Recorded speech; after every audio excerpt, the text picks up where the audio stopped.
लक्ष्मण मेघनाथ युद्ध के समय जब मेघनाथ ने लक्ष्मण पर शक्तिबाण चलाया तो लक्ष्मण उससे मूर्छित हो गए थे।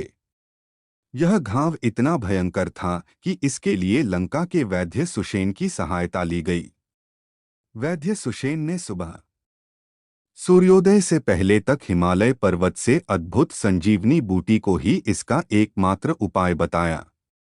यह सुनकर हनुमान इस कार्य को करने के लिए तैयार हुए व संजीवनी बूटी लेने के लिए चले गए। जब रावण को अपने गुप्तचरों से हनुमान के द्वारा हिमालय से संजीवनी बूटी लाने की बात पता चली तो उसने हनुमान को बीच रास्ते में रोकने व उसका वध करने के लिए कालनेमी को बुलाया। कालनेमी ने पहले तो रावण को समझाया कि वह हनुमान को रोकने में असमर्थ हैं, लेकिन रावण के हठ करने पर वह तैयार हो गया।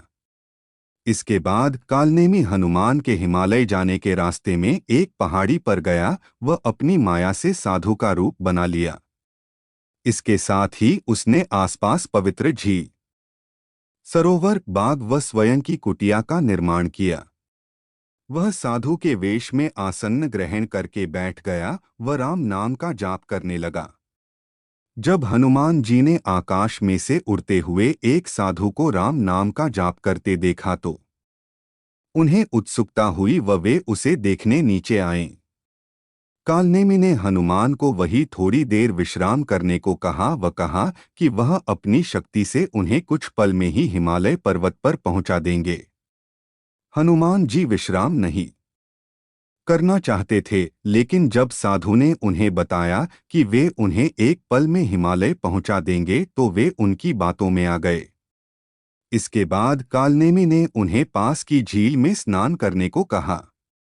उस झील में एक मगरमच्छ था जिसे कालनेमी ने हनुमान की हत्या करने को कहा था।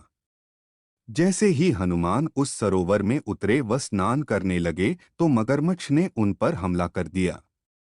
हनुमान ने अपने बल व पराक्रम से उस मगरमच्छ का वध कर दिया। वध होते ही वह एक सुंदर अप्सरा में बदल गया व उस अप्सरा ने हनुमान को बताया कि वह एक ऋषि के श्राप के कारण मगरमच्छ का जीवन भोग रही थी। साथ ही उसने कालनेमी का रहस्य भी हनुमान जी को बता दिया। जब हनुमान को डोट कालनेमी के एक साधु वेश में राक्षस होने का पता चला तो वे अत्यंत क्रोधित हो गए। वे उसी समय कालनेमी के पास गए व उसी पहाड़ी पर उसका वध कर दिया। इसके बाद उन्होंने फिर से हिमालय पर्वत के लिए अपनी उड़ान भरी। जय श्री राम। सब्सक्राइब करें सनातन धर्म को।